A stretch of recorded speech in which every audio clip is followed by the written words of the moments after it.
Það er komið að fjórða liða dagskrá og það er Hafnarstræti 73 og 5, umsókn breyting á deiliskipulagi. Ég ætla að biðja varaforst að taka við stjórnina og gefa mér orðið. Máls tekur 5 til Hallbjörg Greinsdóttir. Forseti og ágætu bæjarfulltrúar. Já, bókanir frá skipulagsráði eru oft torf, það er mikið rétt.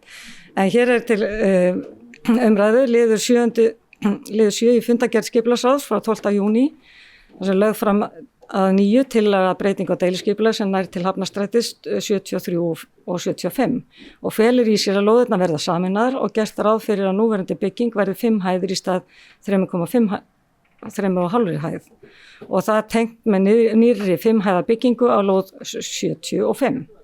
Vinnslutillaga var kynnt samkvæmt 4. málsgrein 40. greinar skipulagslaga í desember 2023 og málið í kjölfari á dagskrá skipulagsráðs 10. janúar, núna 2024. Var afgreiðslu málsins þá frestað þar til fyrirlagi viðbrögð við umsækjanda við umsögn Minjastofnunar Íslands.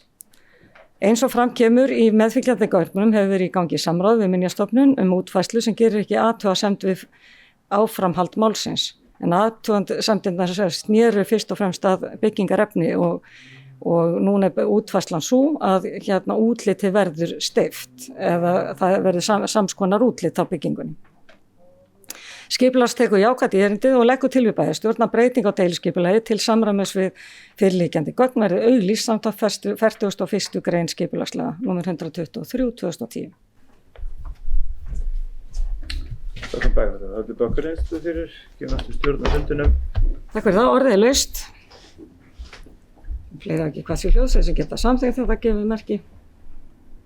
Það er 11.